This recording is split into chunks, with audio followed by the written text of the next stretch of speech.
Ya, assalamualaikum warahmatullahi wabarakatuh. Jumpa kembali bersama channel operator SDN Subang 1. Bagaimana kabarnya rekan-rekan operator? Apakah masih sekolah, masih kerja di masa pandemi ini?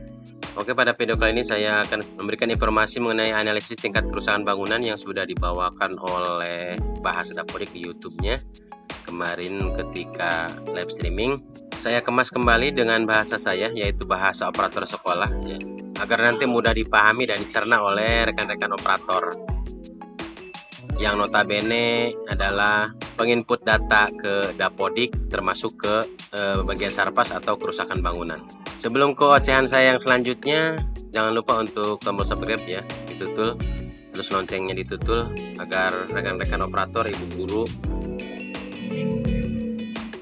sekolah dasar, sekolah yang lainnya selalu mendapatkan informasi terbaru dari channel SDN Subang 1.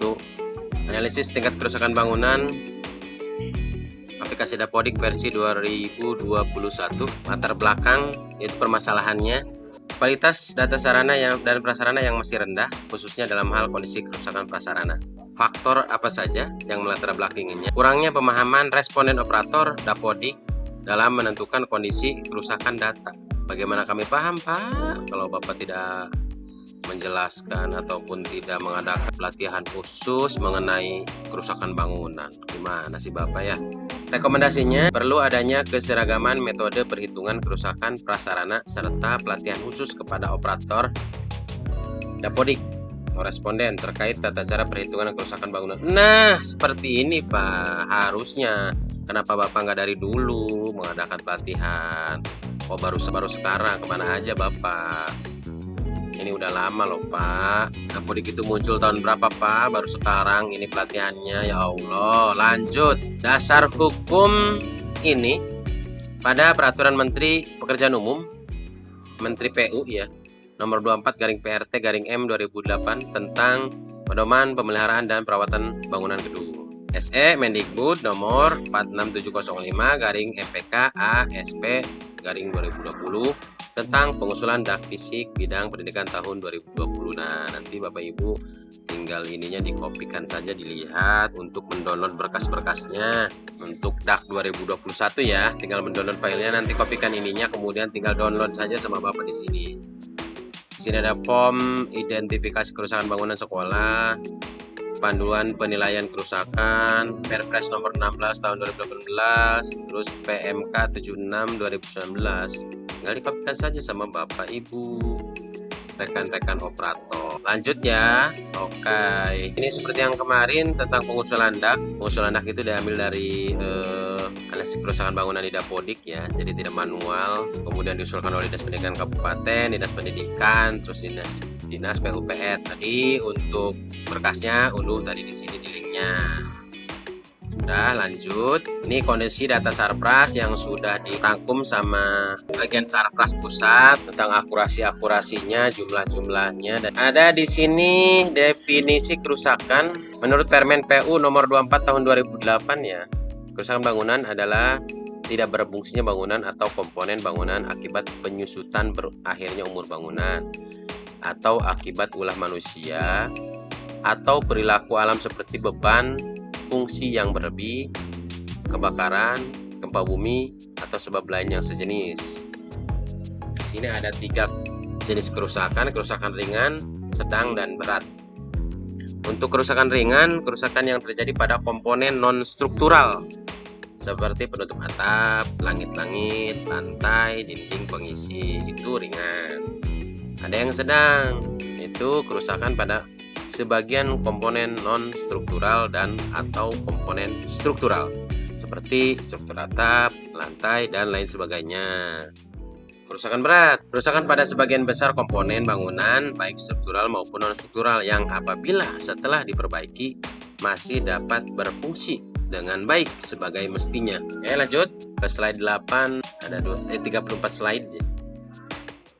Ini ilustrasi komponen bangunan. Tinggal dilihat lagi, nanti download lagi sama rekan-rekan ya. Kalau saya bacot takutnya nanti rekan-rekan nggak ngerti. Tinggal dipahami lagi sama rekan-rekan. Ini alur penilaian kerusakannya dari mulai fondasi sampai ke finishing. Fondasi turun tidak rata, rusak berat.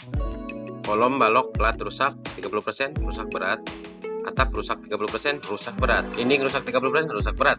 Ya, itu hitungan-hitungannya. Jika posisinya atau hitungannya tidak seperti ini berarti itu bukan rusak berat ya. Slide selanjutnya, ini pondasi perhitungan kriteria tingkat kerusakan dari rusak sangat ringan hingga rusak sangat berat. Deskripsinya, kemudian nilai dan klasifikasi. Ini dari nilai 0,2 sampai ke 1 dan klasifikasi 1 sampai 5. Baca lagi lah ya. Sini nilai dan deskripsinya. Kemudian ada slide fotonya. Slide foto ini dari keterangan ini slide fotonya. Ya, ini termasuk rusak berat tadi. Ini rusak berat ini. Ada rusak berat, rusak ringan ya. Ini kolom atau tiang penyangga. Kategori sama seperti tadi. Rusak sangat ringan hingga rusak sangat berat. Deskripsi, nilai dan klasifikasi sama seperti tadi. Nanti Bapak rekan-rekan tinggal download, pahami lagi. Ini foto-fotonya. Rusak besar, retakan rambut. Kemudian di sini sama retakan besar, ini beton terkelupas. Kemudian kolom patah, tulang terlihat kolom melengkung. Contoh perhitungannya ini persentase kerusakan kolom.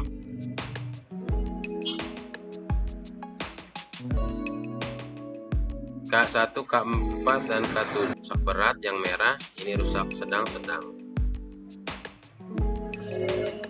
9-22%. Kemudian balok ya, ini elemen yang horizontal itu balok, ini namanya. Yang ini balok ya, sama perhitungannya seperti yang tadi. Kemudian di sininya ada slide gambarnya balok. Ini balok korosi atau karat. Ada lagi perhitungannya di sini. Yang merah ini rusak berat. Ini B4 rusak sedang, bagus, masih baik. Rusak sedang ditambah rusak berat ditambah rusak sedang dibagi 8. Ada 8 kolom ini ya. Ada 8 balok, jadi kali 100% jadi 17,5% seperti itu.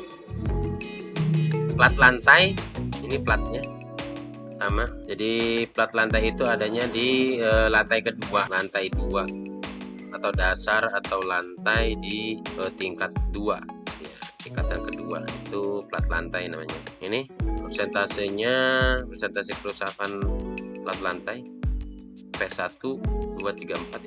Ini yang masih baik, ini P1 rusak berat, ini 0,8 ini ya, rusak beratnya 0,8. Ini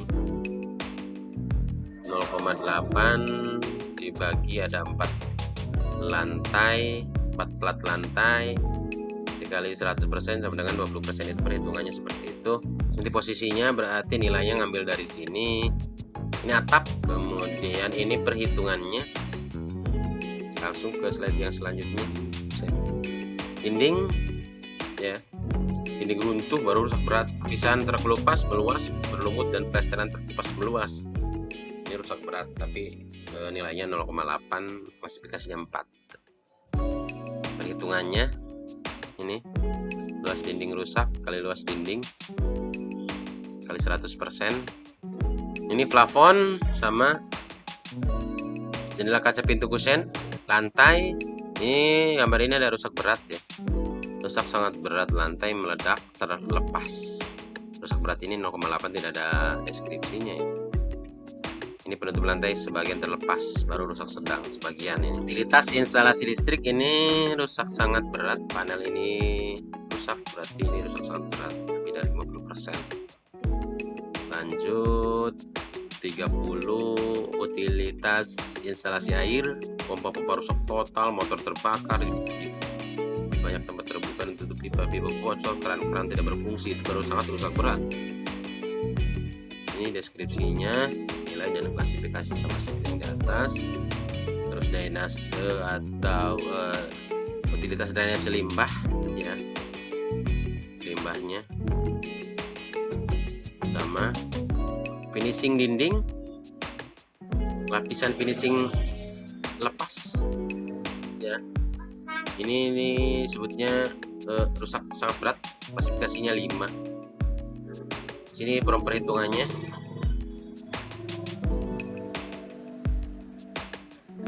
Dan terima kasih, beres ya. Mudah-mudahan rekan-rekan operator mengerti. Dan nanti mudah-mudahan Rekom ini disegerakan ya pelatihan khusus kepada operator, agar yang memang ketika sekolahnya rusak itu bisa segera mendapatkan DAK fisik, agar tidak salah input dan agar tidak salah sasaran.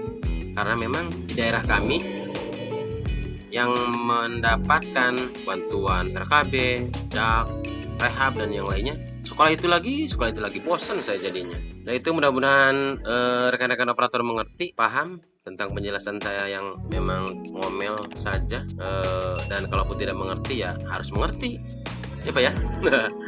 Oke, itu saja.